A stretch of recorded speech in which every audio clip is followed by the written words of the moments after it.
Good evening.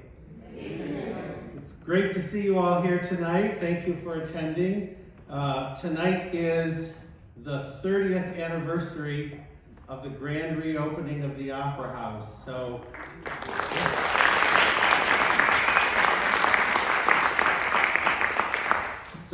30 years ago tonight, it was a Saturday, and many people were here in black tie and sequins and it was a sellout plus crowd. We had to add seats in the back. Don't tell the building inspector.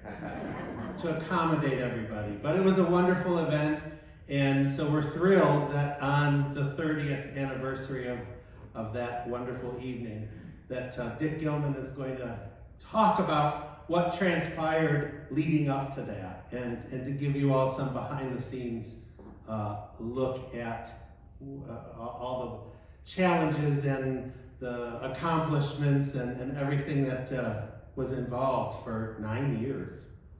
We also are pleased that this is kind of the start of an oral history project for us. We're going to, over the next year or so, try to capture interviews with people who remember what was going on back during the restoration, or who have memories of coming to this building, to this theater at some point in their lives, while it was the Winter Garden, since it's been the Opera House, just kind of capture information before it's all lost.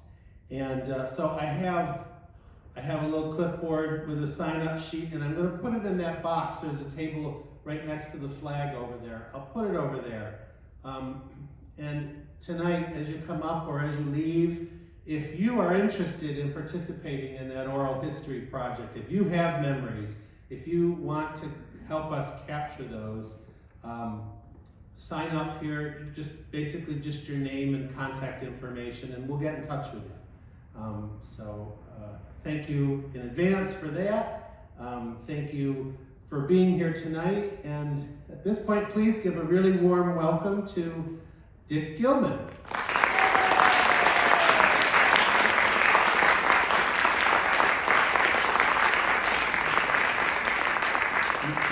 No fiddle tonight. How do you know?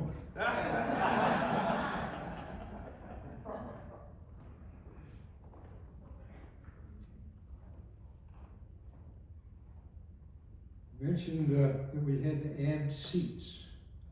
I wasn't going to tell you about this, but it was kind of funny.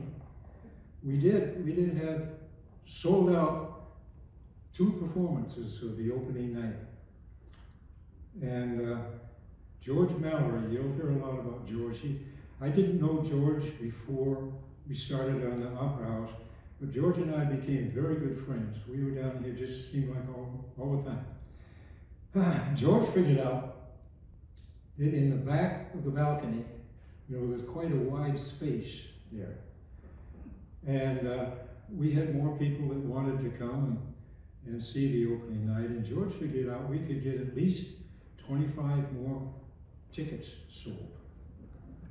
So we had some movable chairs we were going to put up there in back of the back row of the seats.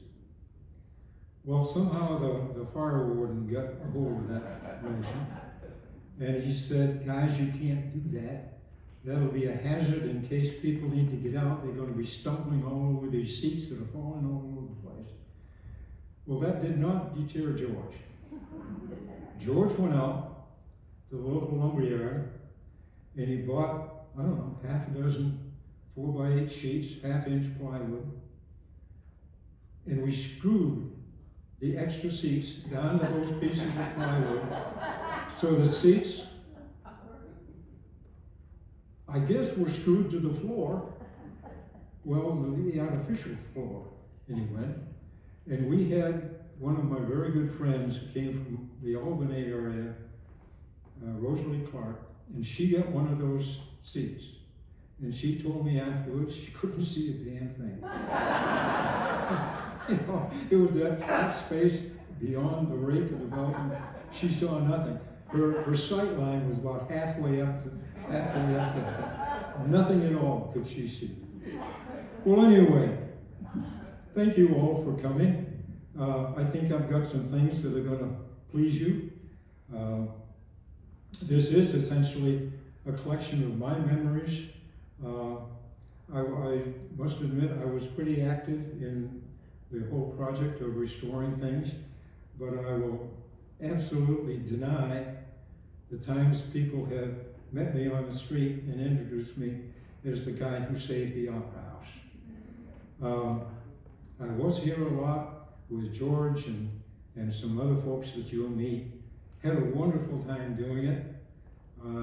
I actually took an early retirement from the college by a year or so because I was having so much fun down here and I wasn't having fun at the college, and I just switched. It was a great time. But the actual history of part, I will leave to you historians. I must say I have enjoyed immensely this whole history series that is put on by the Opera House. I think that is marvelous. I've enjoyed those so much. But this is not an intellectual history venture. This is a bunch of slides, a bunch of photographs that my daughter Janet came across in boxes of stuff downstairs and took on the project of digitizing all of these photographs. Now, when we were doing this, it was always one of my pet peeves that nobody was taking pictures of this whole process. Little did I know, Janet came up with over 250 pictures.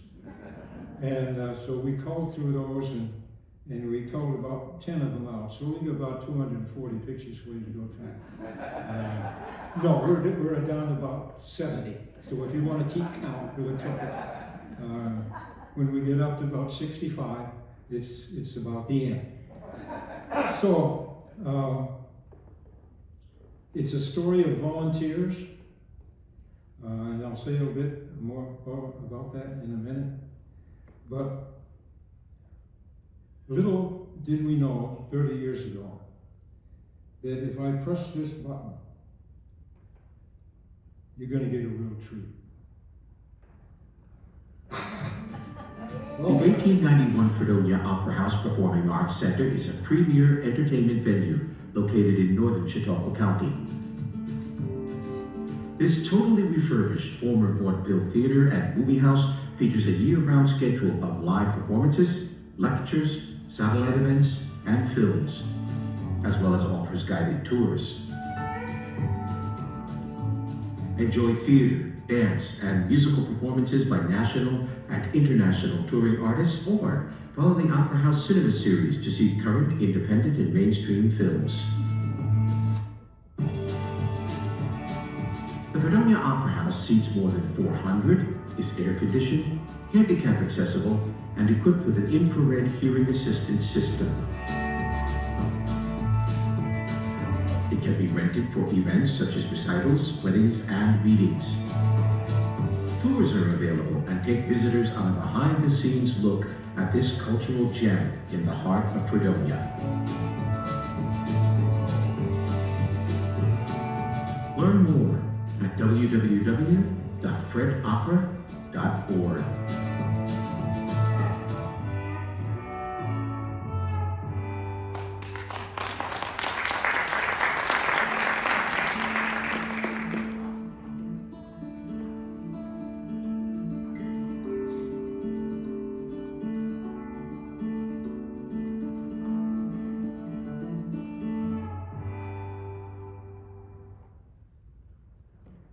Can you imagine that? You know, it was one of these little drones. It was flying all over the place. It was incredible. It flew down those stairs. It flew through the window, up in the door. God, 30 years ago, you know, that was space-age stuff. Well, if I asked most of you to kind of close your eyes and see what your brain told you the Opera House looked like, I would guess most of you was some sort of an image like this. And a few of you, very few of you perhaps, would close your eyes and there was an image like this. So it occurred to me a few years ago that there was a whole lot of people in town. Some had moved here in the past 30 years. There's a couple I know that are sitting over there that weren't born yet 30 years ago. And other people just never came in because there was no reason to come into the Opera House and see what was going on. So this kind of a view, maybe some of you have never seen. Some of the who were volunteers certainly have. By the way, are there any volunteers who took part in this? Would you raise your hand or clap your hands or something? Oh, there's a whole bunch. Whole bunch. Thank you. Thank you. So, I thought it would be worthwhile to since we had some photographs, we could go back and take a look at what it was all about. And so we'll start from there. That was the end of all nights. That was the night we reopened, and I'm sure some of you can find yourself there. You know exactly where you were sitting. Maybe it's right where you're sitting now. But it was quite an evening. November 12th, 1994. But this is a story of bringing back a house. Certainly a lot of professional contractors were involved to do some of the real heavy work, all the lighting, the plumbing, and all that kind of stuff. Couldn't be done by volunteers. But the volunteers that came out is really a major part of the story of this renovation.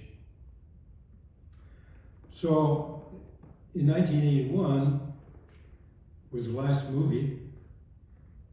1982, 83, along in there was serious discussion amongst the village board that the place was unsafe to be in, and that the logical thing to do would be to knock it down, bring in the wrecking ball, level it out, and build a nice little one-story, easy to maintain building where they could have all the things the village wanted to do. But that would be bye-bye Opera House. That didn't fly with a number of people in the village. And so eventually they formed the Fredonia Preservation Society, and their sole purpose in life was to raise money to save the Opera House.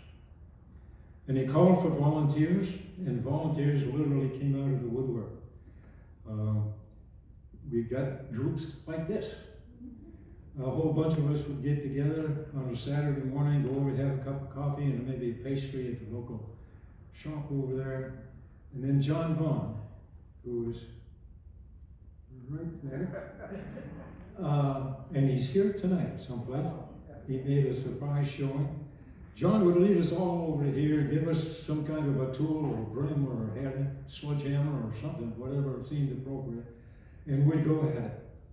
And in his first days, it was mostly having fun, just busting stuff up.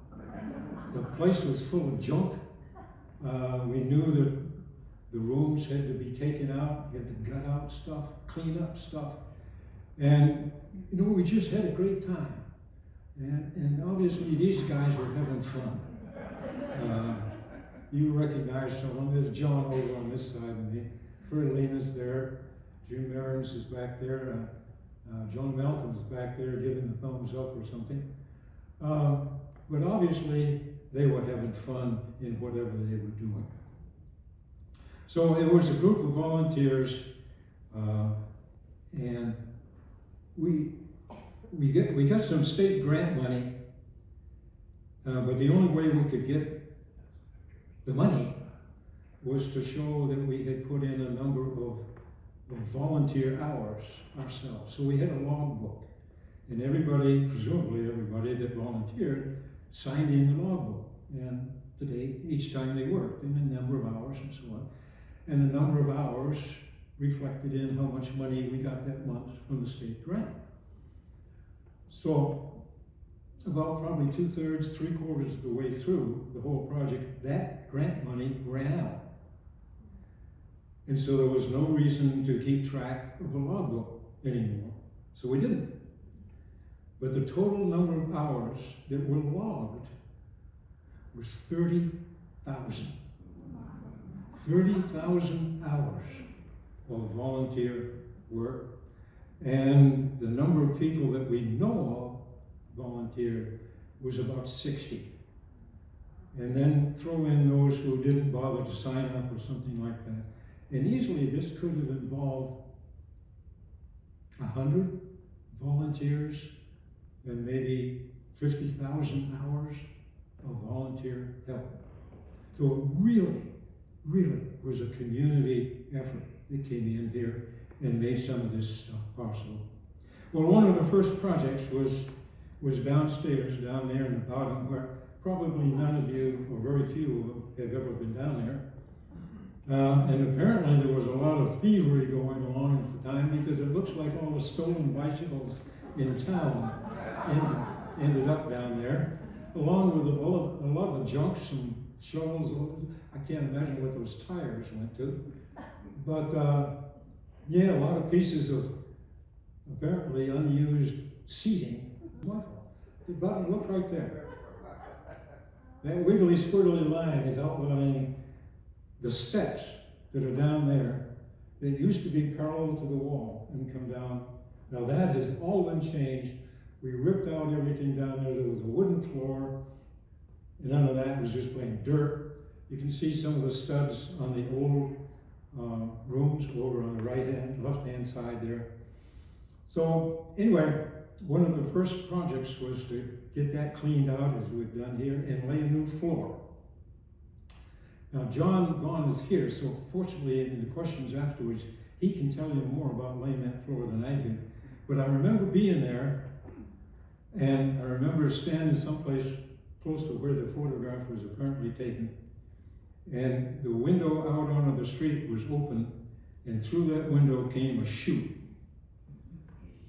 It was the chute coming from the cement truck. It was parked out on just outside there, and all of a sudden, this sludge of concrete started coming down the chute. And those of us who were standing there, somebody said, "Has anybody ever done this before?"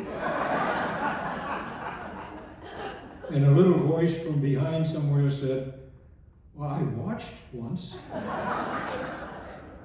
My mind from then on has gone blank. I don't remember how it was accomplished, but somehow we got a brand new floor, a brand new cement floor poured in there. New walls. Those walls that you can see there, I think are the old ones. Those had to come out. And there was, some of you remember Ken Wood, who was in the biology department, a really active go-getter guy. And he terrified us all because he showed up one day with a chainsaw. And he was indeed going to take out those old study over there. Anyway, we survived, and years later, then it ended up looking something like this. So that was one of the early projects. Putting out the wainscoting, I'm going to mention that a little bit later. The walls, they hadn't been painted yet.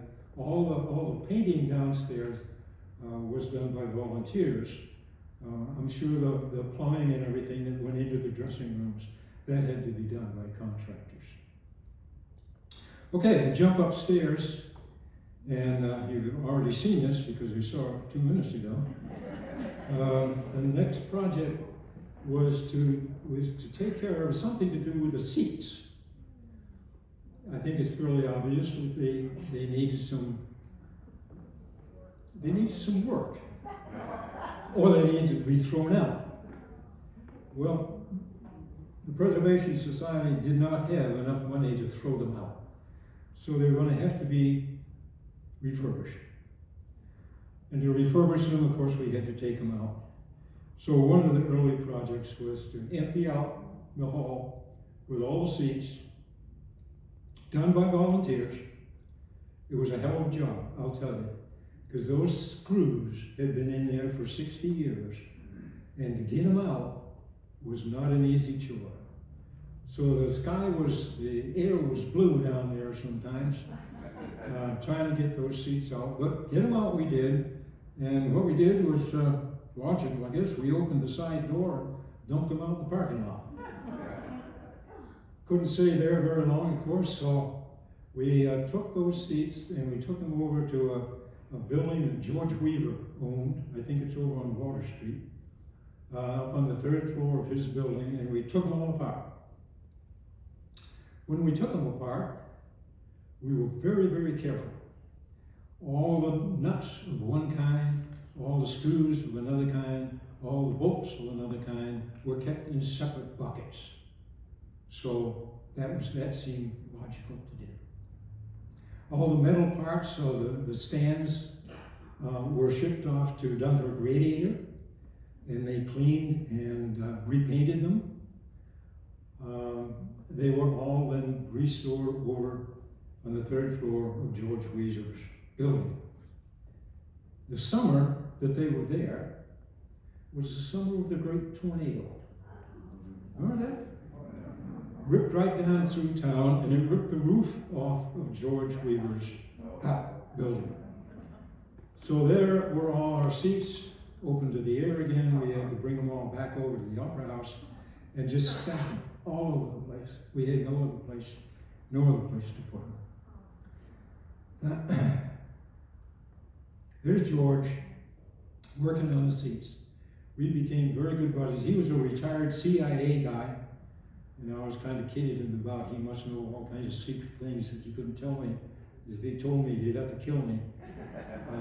But we had lots of good times together. Now the metal parts went over to be refinished. The wooden parts, since we were having to refurbish all of these, they had to be stripped of all the old varnish. So they were sent someplace, I can't remember where. They were probably dipped in some awful kind of concoction, strip off the old varnish, send them back here. And that's when the Monday night crew, the famous Monday night crew, took over. Now, I think one of the leaders, maybe just one of the leaders, I don't know, but Rick Johnson's up there. I think maybe this is the doc from Brooks Hospital. Somebody recognize him? Okay. He's a radiologist. Okay. Well, there was about a handful of guys that made up this Monday night crew, and they would come down and start doing the refinishing of all the woodwork, the backs, the armrests, and all that kind of stuff. And they got quite a few of them done. And somebody from the state showed up, saw what they were doing, and they met the first real frustrating obstacle in trying to do something with the state bureaucracy. Because we were receiving state money, there were certain criteria that had to be met about how we did what we were going to do. And unfortunately, the guys who started refurbishing did the absolutely logical, common sense to do when they were ready to start revarnishing. They went downtown, probably down to the gazebo, that was the paint store that Barnes Brothers ran. They went down there, bought some stain, bought some varnish, and went to work. Well, part of the restoration process, strictly, is that you have to restore using materials that would have been appropriate at the time of the origin. This was 1984, 5, 6, 7, 8, long in the late 80s. And by that time, water-based varnishes had come in. They don't stink. You clean up the brushes easily, it dries quickly. Beautiful. But no, they didn't have water-based back in the 1891s. You can't use water-based varnishes, you gotta use oil-based. So strip them again they did, and did them all over again using oil-based materials. Well, once they got all this stuff done, and that took a long time for sure. I mean, That was huge. Well, you know, there's 444 seats in here. And there's armrests in the back and the seats. That's a lot of stuff. And the stuff that they did started piling up. We had no place to put anything. Every wall was covered. Every bit of floor space that we weren't walking in was piles and piles and piles of parts of seats. And they stayed there for a long time because it was years before we were ready to replace them. Now, some of you who like to sit in the balcony will recognize those. The end plates on the aisles. All of this fancy painting done was thanks to Carmen, my wife. She undertook that as one of her projects. And you can see there's some new reupholstering just on the left side, that nice color reupholstering.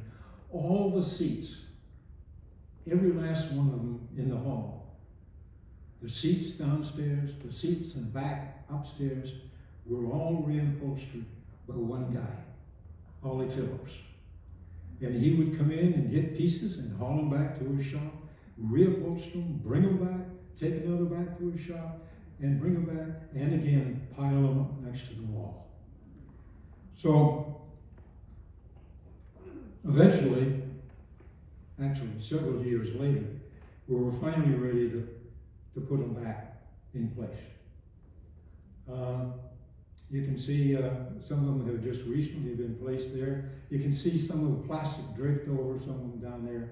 We didn't want to get all dirty again, so when we finished stuff, we usually draped it in plastic to keep the dust off it.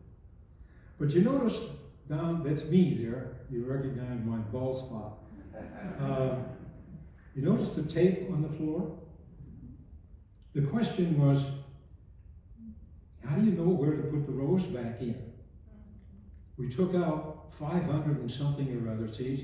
We were going to put in 400 something. So we had to design where the rows were going to be. I certainly had no clue. That was above my pay scale to make that decision. But Fred Leaner, I think, was the one that came in, unbeknownst to me anyway. We came in one day and the whole floor was all lined up with tape. That's exactly where we started putting the seats down. The other thing I had not noticed when I first looked at this picture was look at my hands. This was 1988, maybe 9, maybe 2000, maybe 1990, someplace along in there. What did we have for screwdrivers in those days? Today, I'd have my battery pack automatic driver down there, just and man, they'd be in there. This was a handheld manual screwdriver like my grandmother used. And every one of those seats has got about 12 screws. And there's 440 seats. You do the math. No wonder it took us so long. There's George putting on. You can see all the tape down there. The one weird thing about that tape was, for some reason, and I don't know why, maybe it was because of the relatively new varnish. Maybe it was because we left the tape down too long, but the tape wouldn't come up. And Carmen remembers going around with a hairdryer and a putty knife on her hands and knees, getting the tape up off the floor. So that was, that was kind of fun. She liked it. She enjoyed it.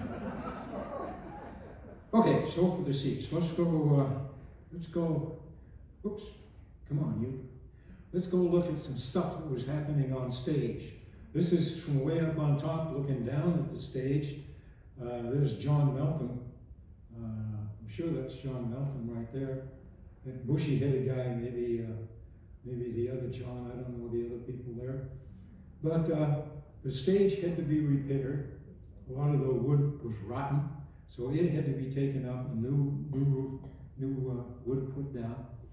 And notice the front of the stage out here is curved, that's one thing. But also along that front part of the stage, there's a whole series of gas fixtures.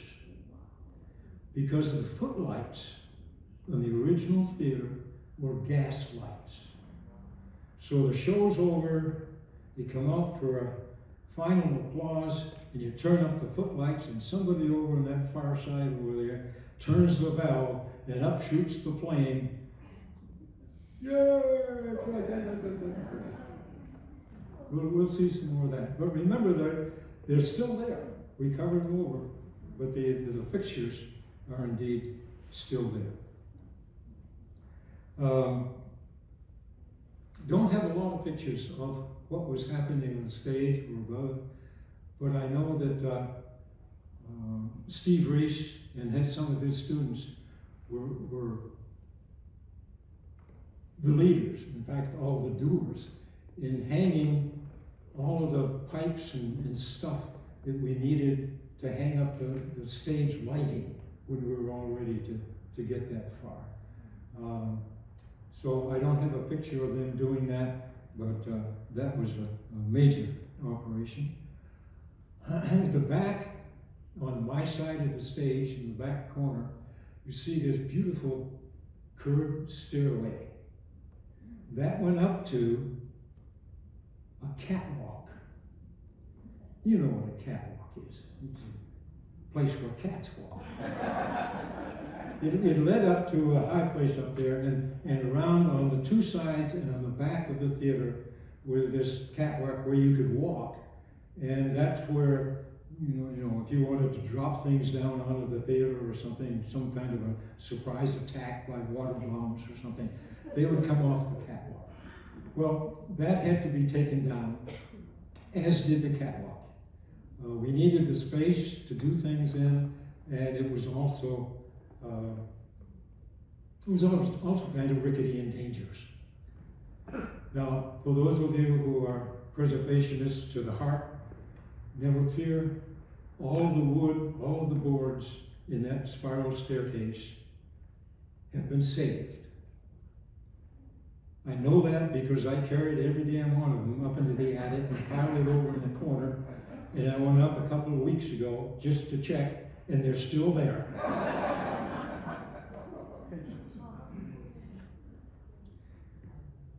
But you can see a beautiful model of the stage done by Dick Shield.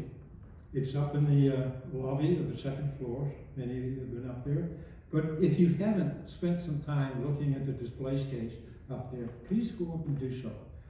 Because the model is right there, right there. That's the model. It's a beautiful 1 to 12 model, scale model of the theater.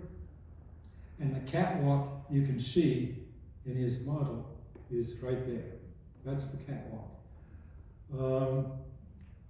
Every little detail is there. On the floor, there is a miniature bucket of paint holding a miniature paintbrush. And the whole deal is sitting on a miniature page of the Fredonia Censer. Pretty neat, pretty nice thing. And that's Dan Reif there on the left. And I need to say that many of the photographs that you can see tonight are Dan Reif's photography. The rest of them probably were from Jim Holtz. Both of them were extremely valuable, extremely active in the early, especially in the early days. Jim and Dan and Winnie Shepard, they were kind of the core of the office group back up in Rick's office up there. And they took care of all of the paperwork. And there were mounds of paperwork, you know, dealing with the state, dealing with contractors, dealing with where do you buy this? Can we find this? They took care of all that stuff. The rest of us were down here bloodying our thumbs with hammers and nails. They were up there cursing the bureaucracy of Albany. But seriously, Albany was wonderful because we got a lot of money, which enabled us to keep on going. Well, let's take a look at the ceiling for a while. Oh yeah, you have to press a button. There's the ceiling. Some of you may live in houses in the village here that have a pressed metal ceiling. It was apparently a very popular thing to do, turn of the century, well, 2 centuries ago. My grandmother's house in New Hampshire has a pressed ceiling like that in the kitchen. That's the only other one I ever remember seeing. But I can tell you right now, there's another one close by. It's out in the mayor's office. For some reason, when they redid the whole front of the building, they left what's now the mayor's office. They left that ceiling as it was. It's a pressed ceiling. So when you go out, look up in the glass over the door of the mail out, and if the light's on, you can see the pressed ceiling. Every other ceiling in the place is replaced by this molded styrofoam, whatever the hell it is. You can see there's a big patch over there. You can see there's a big place here where it's all rotted out. There were several places where it was rotted out because of water leaks in the roof. And the ceiling was there in the first place because the original plaster ceiling was damaged because of water leaks in the roof. So the place has had a history of water leaks in the roof. But that ceiling, I think, was put in 1904. Maybe that's when that ceiling was put in. So we had to do something with that, obviously. And so underneath, where we took off a couple of panels, look what we found. A stenciled plaster ceiling. And there's another area of plastering that is stenciled right opposite to me, over where the flag is there. There's a section of the wall that's got stenciled plaster. So apparently the whole bottom place was decorated with stenciled plaster, walls and ceilings in the original. So you can see the stenciling there. Well, as I say, some of the pressed ceiling panels, and they're 2 feet by 2 feet, I think, were rotted out. So we had to try to replace them. We couldn't find a company that still had them, but there was a company in Texas that said if we sent them a panel, they would make a new mold and they would make a new pressing. And so we did that, and we got some new pieces. And in the display case up in the lobby in the second floor, there's one of those panels that they made for us. So, getting to work painting the ceiling. You can see some of the replaced panels up there. Staging in order to get up to replace it. The dome up there hadn't been started to work on yet, but it would sooner than later. Because now arriving on the scene was a magic fellow, Gary Eckert. He was a professor in the theater department at the college. And he started thinking of what the detail of the design was going to look like. So there he's up, he's right over my head, up in that corner, up there, on the scaffolding. And he is just starting to paint the fine detail that was all just blah colors. And after he was done with it, it looked like that. Yeah, oh. I remember when he got that corner done, and he got some of the wall done coming along to my side here, we had a party. It was a grand event to have a party. The place was full of junk, but lots of people gathered up in the balcony. We brought some goodies, probably cheese and crackers, maybe a wine bottle or two, perhaps. Sat up there, brought our own chairs. It was kind of dark, as I remember. and the floodlights came on, and we saw that. And that was the first glimmer of the elegance that was going to take this place. And you can see over here on the side, that's the old style elegance. And Gary turned that into that. Amazing. Amazing.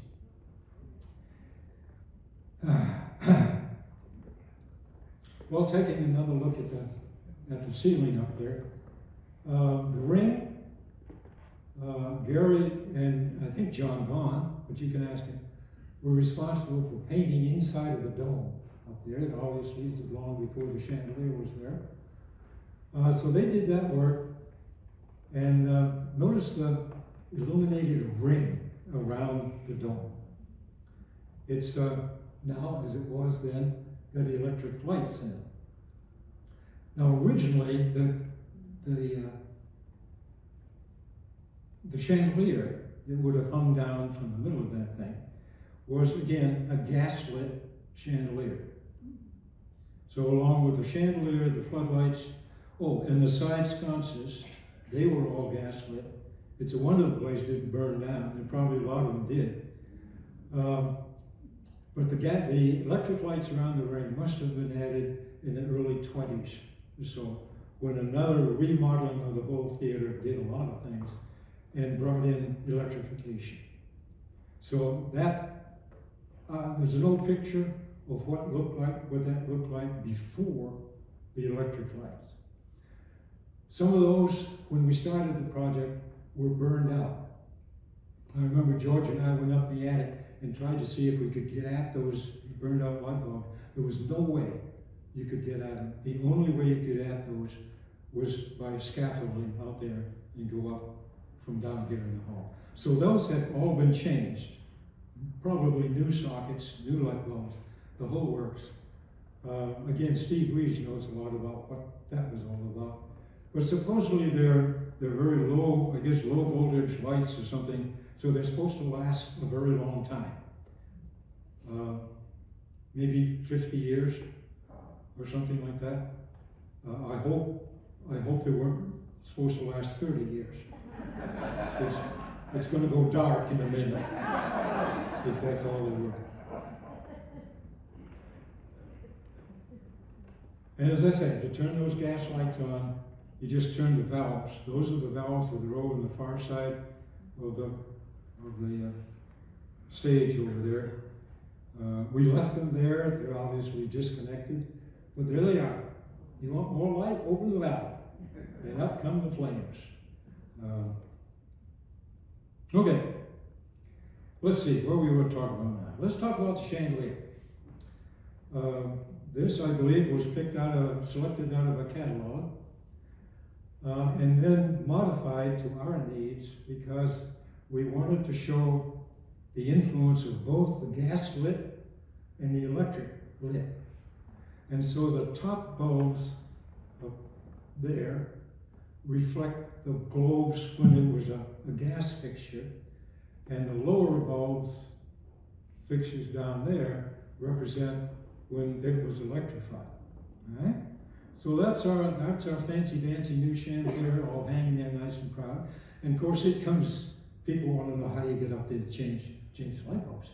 Well, you don't have to, because that's on a cable, and you can lower the cable down to the level of the chairs and change light bulbs. But it had a history,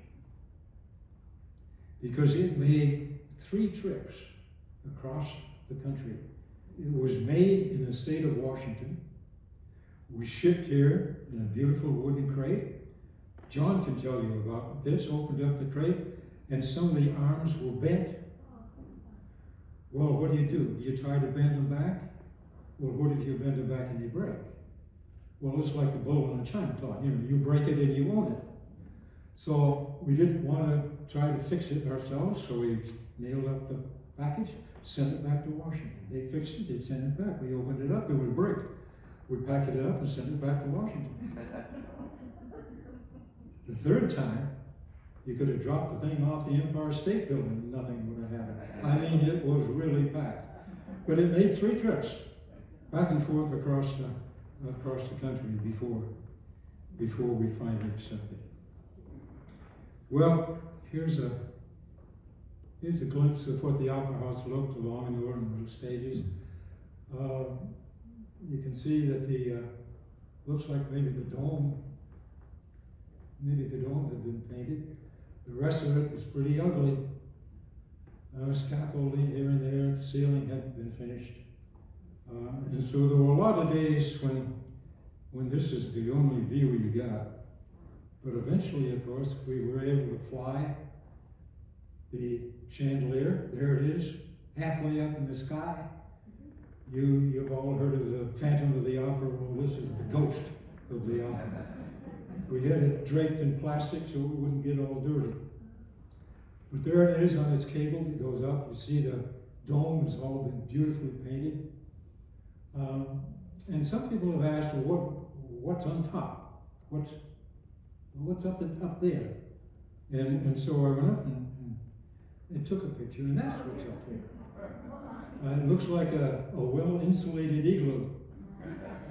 And so the cable comes up and then up through the top of the dome and across a couple of pulleys, and then comes down to this red thing right there. And that's how you raise and lower the chandelier, by hand crank. You'd think in this day and age there would be some kind of a whatchamadinger, like you turn on the television set, you just click it and it would go up, and you click it again and it would come down. But no, if we want to have to change the light bulbs, we have to lower the thing down to the level. And the only way you can do that is go up in the attic. So Dan goes up in the attic and start turning the crank. Well, that's fine and good. How the hell do you know when to stop? There's no electronic switch that says stop. No, there's a piece of duct tape. There's a piece of duct tape on the cable. And when that appears on the drum, that means stop. Kind of neat.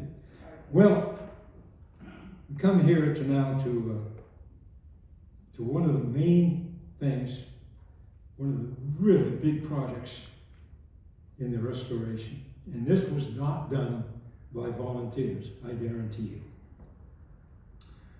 When it was being considered on how we're going to put the heating and ventilating system in, where are we going to put it?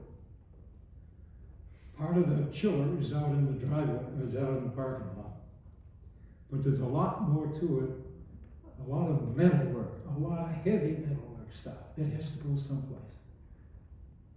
The decision was that you couldn't put it on the roof because that would destroy the roof line of a historic building. The only place else to put it is in the attic. Well, the attic has a wooden floor. We're going to put tons of metal up in the attic on that wooden floor. I don't think so. So the conclusion was to build a new floor, or build a steel floor snuggled up underneath the wooden floor. And that wooden floor would still stay there, but it would be the steel floor underneath that would carry all the weight. So, a steel floor we're going to have. And there's one of the first parts of that steel floor. That's the main carrying beam of this new floor. And it runs from this side wall over to that side wall. Brought it in through the door over there by the loading dock. There was some concern that the dollies were going to go through the floor that we had just built. Because, I mean, that thing was big. Huge. What is it, 18, 24 inches or something like I-beam steel? That's what's going to go up in the air, and that's going to carry the weight of the floor, carry the weight of all the metal structure for the heating and ventilation that's up there. Well, how do you get that up there? Well, you put a crane out in the parking lot. That's a pretty crude looking crane. Well, remember, this is this is the late 80s. You put a crane out there with a ball on the end of it, you cut a hole in the roof, you drop the ball down through the roof, and there's a guy down there to catch it, and you hook that onto the I-beam, and up it goes, like magic. But there was one problem that the engineers had to solve. How are you going to support that I-beam? Well, you could put, fingers on the end, something, but they didn't want to do that because that would destroy the look of the inside. So the decision was made that the I-beam would be centered into the brick wall on either side. Now, I don't know how thick that brick wall is, probably substantial. But for a number of reasons, we could not just make a hole in the wall so that you could take it, slip it through that hole and then turn it back and slip it through the side and the other side. So what they did was to chisel out some of the bricks on either side, maybe 3 or 4 inches, enough so that you could get one side into that hole and then snuggle the other side into that hole. And so you had to take this beam up, not actually horizontal because it's too long. It's going to stick into the wall on either end. So if, let's say the walls are 200 feet apart, I don't know what they are, the beam is 204 inches long. So it won't just go up like this because it's too long. So it has to go up on an angle. Take it up on an angle, get it up, get one side in, drop it down, and snuggle, and then equilibrate. So you've got 2 or 3 inches on either end of the beam. And there it is, cemented. And that's what holds it there. It's just held up by being cemented into the brick wall on either end. Well, after you got that one in, and there it is. There's the main holding beam. Then all of the rest of these, that's a piece of cake. They were just smaller ones to finish up the floor. And that was pretty easy to do. But the reason for that being up there, of course, is because we've got to put a whole lot of weight up there to accommodate the air handling unit. So there's a hole left in the ceiling floor because all the additional stuff like this has got to go up through that hole. It looks like a fan. It is a fan. There's a couple of them up there. They're huge because state requirements say that for a number of people, there's 450 or something people in the auditorium, you've got to have for each person a certain number of cubic feet of circulating air. So you need some pretty good sized fans to blow that much air through the hall. But on the other hand, you've got somebody down here playing a Mozart cantata, and the air conditioning fans come on, and it sounds like you're underneath, I don't know, whatever. You can't have that either, so they've got to be huge fans, so they're very quiet, but move a lot of air. That's why they're so big. And so they go up and up and up and up and get up there. And I thought you might like to see what the attic looks like now. It's an interesting place. Right now, it's full of all this metal ductwork that they had to put up there for the heating and air conditioning stuff. But look at the timbers. I was really impressed by looking at the timbers and going back. This place was built in 1891. There were no trucks. There was no electricity. How the hell did they get all those timbers up there? They built the place, I'm told, in 9 months. And it is really fascinating to look at the structural timbering that's up there. Well, anyway, that's where all all the pieces of the air conditioning are up there.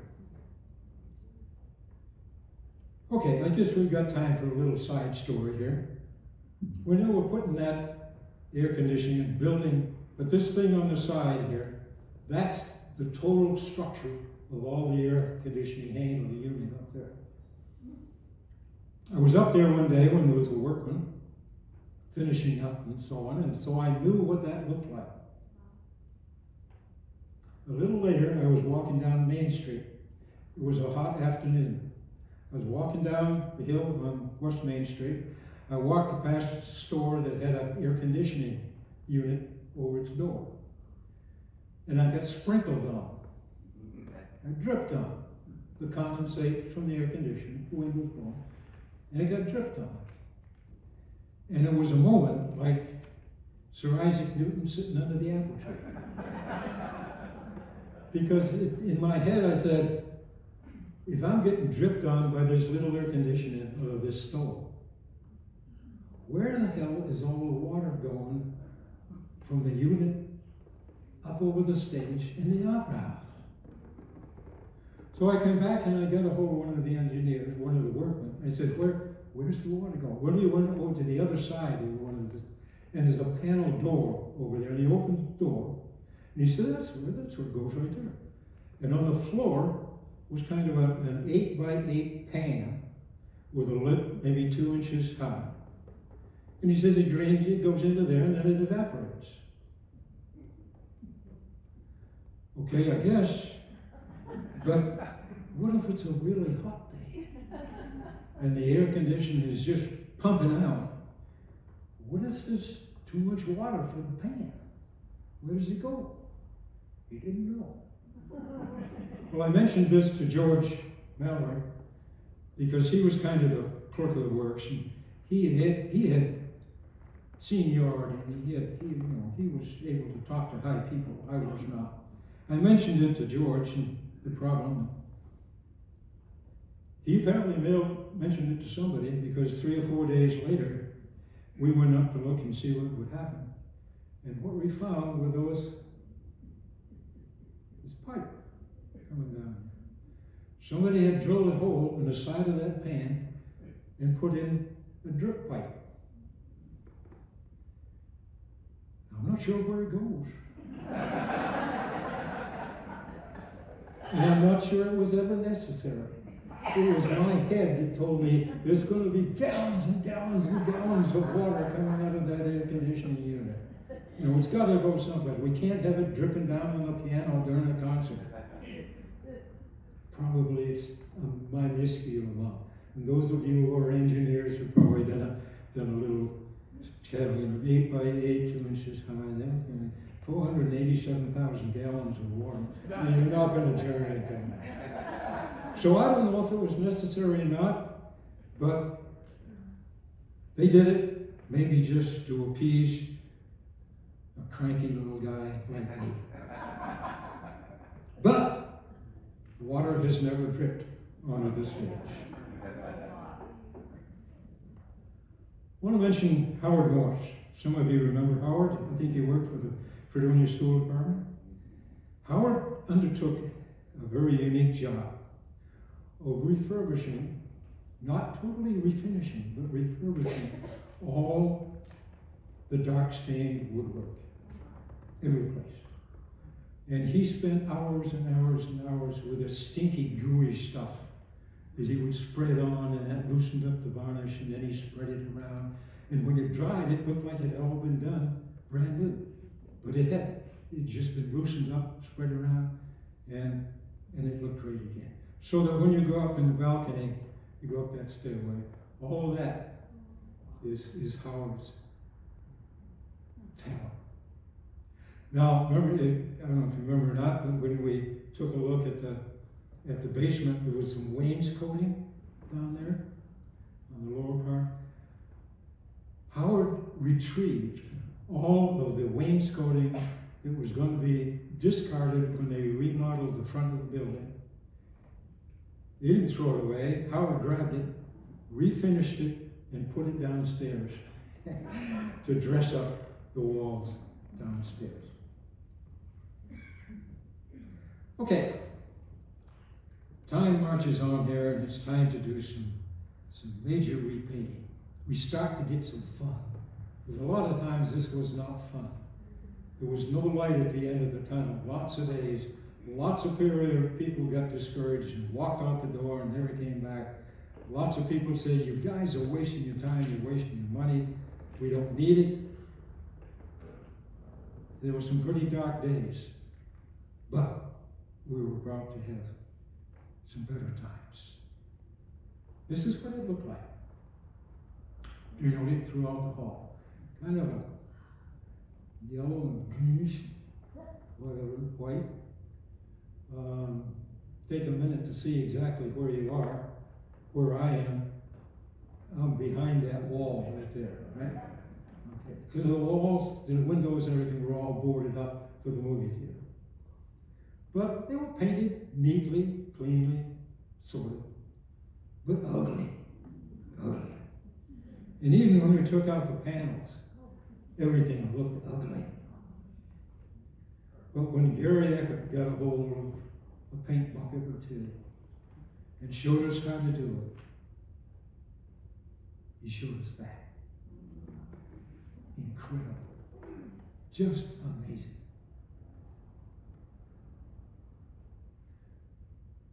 I hadn't thought about it, but you look up, you see right up in there, was a light fixture. It's right up over my head. It's one of these fixtures and it's got a lot of cut glass beads coming down all over. It was filthy, filthy. There's one on that side and there's one over my head up here. And Carmen and I looked at that and said, how are we going to clean that? And Carmen said, we're going to take it home and throw it in the dishwasher. They're beautiful. As far as I know, they have never been cleaned since. But they came out and looked beautiful stuff. Well, couple of shots before the major painting was begun.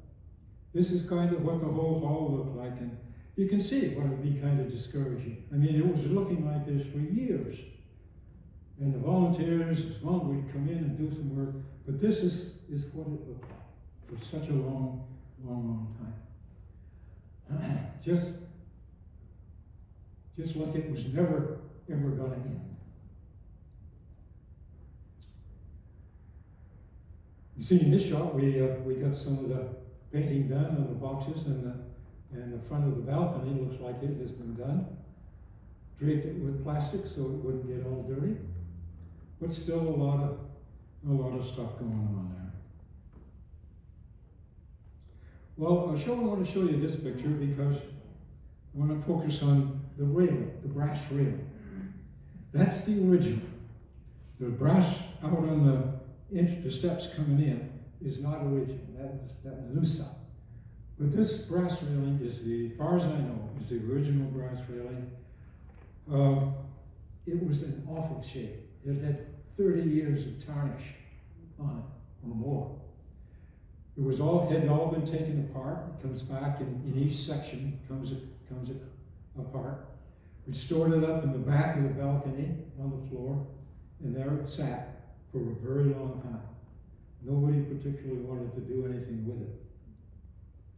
And I'm told, I was not here when it happened, but I'm told a fellow from Van Buren Point came in one day during the summertime, an older gentleman, and he said, I'm out of Van Buren up for a couple of weeks, probably from Pittsburgh or something, I don't know. He says, I hear you guys are working on the Opera House and I'd like to come in and help. Is there anything I can do? Oh, this is something you can do. We gave him 2 cans of Brasso and an armful of towels and sent him up at the back.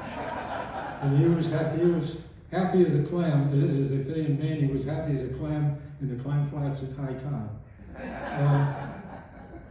So that's it, and it's beautiful.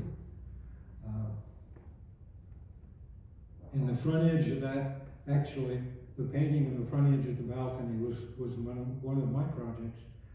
And you see here, I'm adding just a little daub of gold just a little bit of gold to sparkle, and that was the genius that I see in what Gary Eckert designed.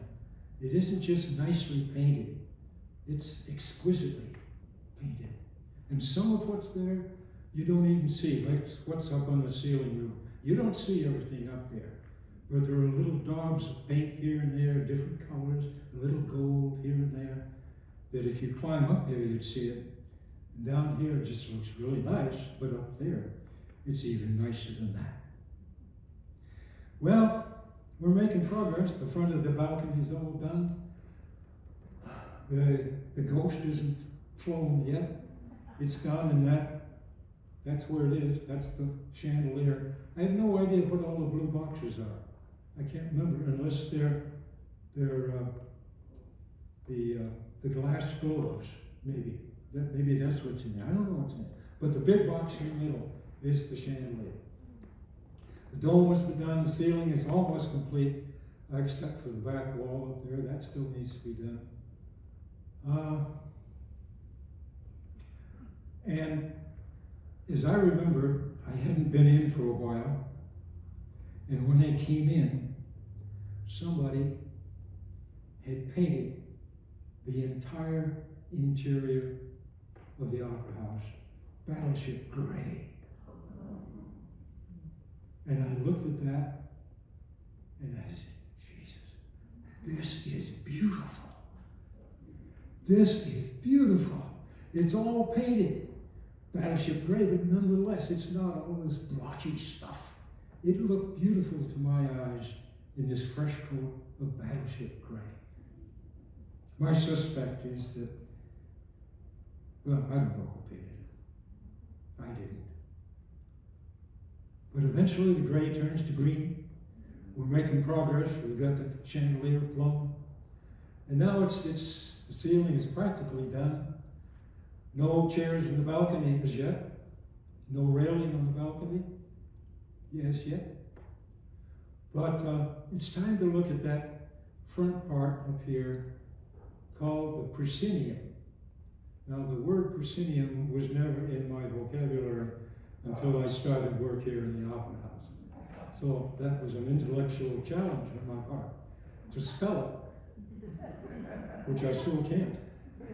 Anyway, Gary Eckert had taught Carmen and me how to do this painting. Did I get it? This painting, along the borders of the ceiling. Gary taught us how to do that, and we were going to do it. As I remember, we started over that, I didn't do it again. There, we started over in that corner.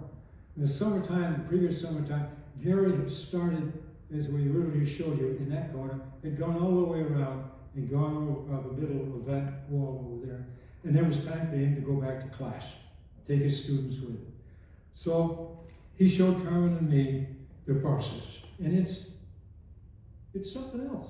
It's 6 or 7 layers of different colored paints to bring out that kind of beauty. Anyway, the first day I went up the scaffolding, I made the mistake of climbing up the outside. And I got up there and I said to Carmen, this is not going to work. I'm scared to death up here. And I discovered that with Carmen's egging me on, the next day I went up the inside of the scaffolding and I was fine. But it was just having that open air behind me going up the scaffolding and nothing really at the top to grab a hold of that scared the daylights out of me. So anyway, Carmen and I took on the job of painting the proscenium. Now let me show you a couple of what that proscenium entails. Notice it's beautiful. There's all kinds, there's 8 or 9 coats of different colors of paints and reds and darks and golds and whatever. And I want to show you particularly that side. And this is one of Gary's, I think, really great ventures here. You see these panels? here, these cross pieces, they could have been painted solid gold. And it would have looked beautiful, right? With all the rest of the golds and everything else in there. But no. Gary said, take an almost dry brush of the gold and just hit it with a highlight here and there and fade it out on the sides.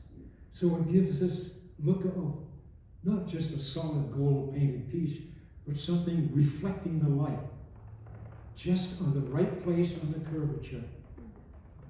And it's just amazing how something that, what would have been beautiful, was turned into something I have said before, exquisite. And that was the genius of Gary's work. So, pardon? Oh. So, back to the work of doing it. Oh, come on. Here we go. Building a scaffolding. We started over on the left-hand side. You see we're about halfway across right now. Carmen and I are up there, just having the time of our lives. When we built the scaffolding on the left and got away from that left-hand wall, got out into the middle, there was no place to anchor the scaffolding to. So it was kind of wiggly. One tower was kind of jiggly. So we built another tower that was footed on the stage itself. And then they were close to each other, so we roped them together, and that made it a lot stiffer. So we were happy as anything up there. And these last two, there's Carmen up there just painting away, and with color, and that shot sends shivers up my spine. Can you imagine the delight and the sense of accomplishment when we took that? Now, I have a word for that. My family does. I'm not sure it's in the dictionary. It's NIM, N-I-M. I don't know how to define them, but that in my mind is NIM. And we turned that into this. Just imagine that. And had a wonderful time doing it. But there I am just adding a little bit of gold. You see, in that places, it's patches of it here and there. But the thrill of being able to do that will never leave me. And there's something else that will never leave Carmen and me, because right in front of Carmen, on that piece of molding up there, there's a little flat place. And on that little flat place, we signed our names. Carmen and Gilman.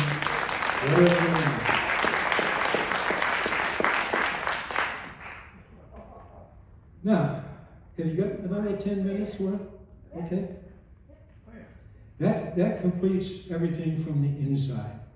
But there's one more story, just one, that I'd like to tell you. And it involves the outside. What you walked right past as you came in the door this evening.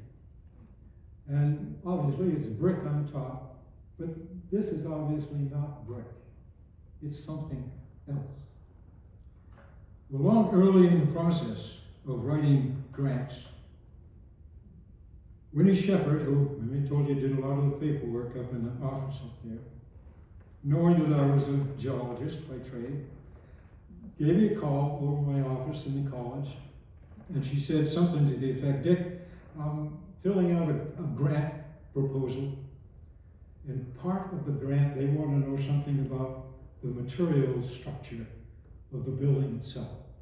Now, obviously, the top part is brick, but the bottom part doesn't look to me like it's cement concrete block or something like that. Would you come over and look at it?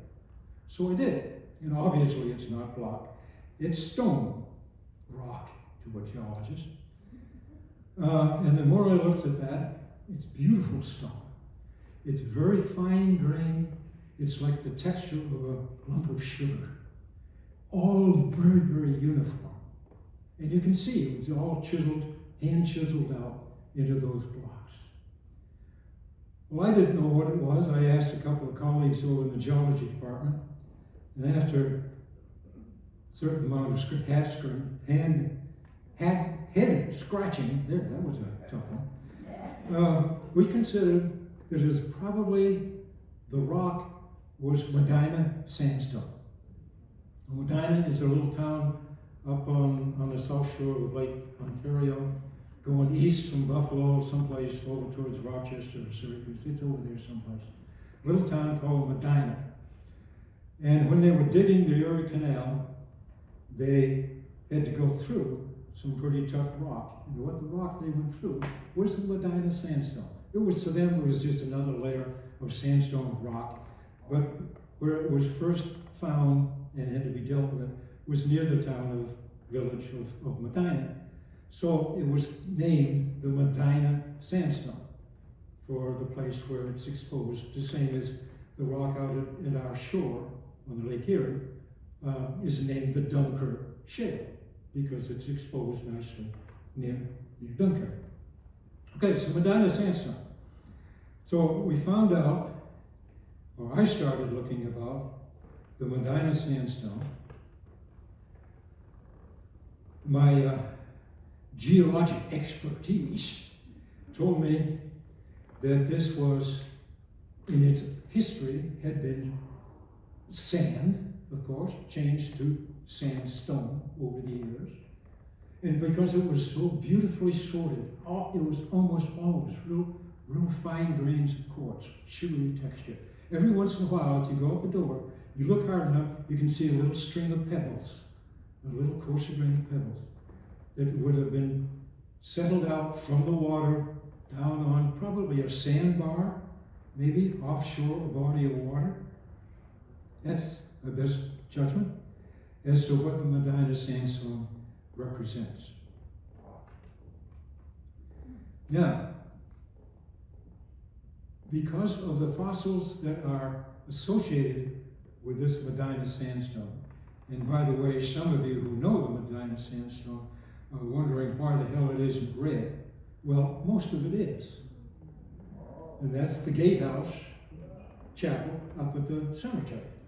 And that indeed is the traditional red Medina sandstone that was used for years and years and years as a wonderful building material. And especially once the Erie Canal was opened up, they could ship it west to Buffalo, and many, many, many buildings in Buffalo are this beautiful red color. There's what's the Richardson Olmsted complex up in Buffalo with the Twin Towers. Some of you have seen that. That's Medina sandstone. They could ship it via the Erie Canal to the Hudson River, and so the Brooklyn Bridge is made in part of Medina sandstone. They put some of it on a boat and shipped it across the big puddle, and Buckingham Palace is partially made out of Medina sandstone. Kind of cool. Well, the Medina sandstone belongs to the Silurian period of the geologic time scale. Now, don't fear. There's no test at the end. But this is an attempt to show the age of the Earth from bottom oldest to the top youngest, okay? And over on the far side, there's all of this black stuff here. That's the real oldest part. We're not going to talk about that. All we're going to talk about is right up here, what's gray. And that's too small an area to talk about, so we're going to take that and blow it up over to here, all right? And through the ages, geologists have come up with a geologic time scale in which they assign sedimentary rocks, usually, not only, but they came up with a scale of relative age, from oldest at the bottom to youngest at the top, okay? And the rocks of the Medina, relatively old, considering all that's what's on top of it. Years later, it was possible to determine, in terms of age, number of years, what that column of rock represented. And it represents about 600 million years from bottom to top. And the Silurian occupies a time span of about 400 million to 420 million years span. Okay? So now when you look at that rock down there that you came on past, it was part of a sandbar on an ocean floor 400 million years ago. That's why I find geology interesting. They're not just rocks, they have stories to tell. 400 million years ago. But there's more. As technology advanced, as it always does, it was found that it was able to measure something about the magnetic character of a rock. Some of the minerals in some rocks have a magnetic character to them, just like the compass needle on your compass is magnetized, right? And it has the influence of the Earth's magnetic field, running from the South Pole to the North Pole. These magnetic field lines you see drawn in pictures of your high school science books. So it is now known possible to take some rocks, not all, but some, and determine the orientation of the magnetic field at the time the rock was formed. All right? And superimposed over time, of course, is the magnetic field that is present. So if you can wash away the present magnetic field, lo and behold, there's the orientation of the magnetic field about 400 million years ago. And by taking rocks of Silurian age from all around the world, doing this to them, you could now find out, because that old orientation would tell you where that rock formed along the surface of the Earth. Principally, was it close to the equator or closer to the poles? But where did that rock form on the surface of the Earth 400 million years ago? And you do that for a whole bunch of rocks from all around the world, and you should be able to come up with a map of the world 400 million years ago. Okay? And that's it. Where the hell are all the continents? Oh, they got to wait a long time. But the continents in the past, 400 million years ago, there was a huge one called Gondwana. All the way up there. The light brown is continent, is landmass. The deep blue is deep ocean. The light blue is shallow seas. Well, you can see they decided that parts of Africa were down there at one time. Parts of North China were up there at one time. Siberia is over there. You can find some places. Some funny kind of names. Where were we? Right there. 400 million years ago, what was to become North America was, well, there's the equator. The next one down would be 30 degrees south latitude. So maybe 15 degrees south of the equator. 400 million years ago. The Medina sandstone was a sandbar off the coast of a shallow sea 400 million years ago. And in the subsequent 400 plus million years, that part of the world, that part of the Earth's crust has moved via this concept of plate tectonics, where you're moving around the plates, the crust of the Earth, jamming into each other, falling apart, forming new configurations. Gondwana fell all apart, and continents as we know them now came into being.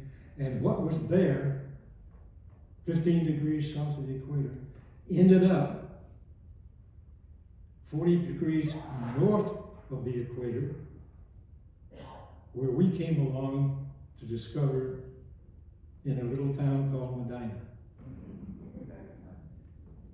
Now, whether or not you want to consider this one as the incredible journey through time and space of part of the rock that makes up the structure of this building, or consider this the incredible journey of about 11 years between 1984 and 1994 of bringing back this jewel, which was literally moments away from the wrecking ball. It comes to my mind a slogan from the advertising world of 1960, 70, and 80. Some of you will remember it was advertising for what? This. Thanks all for coming. That's it.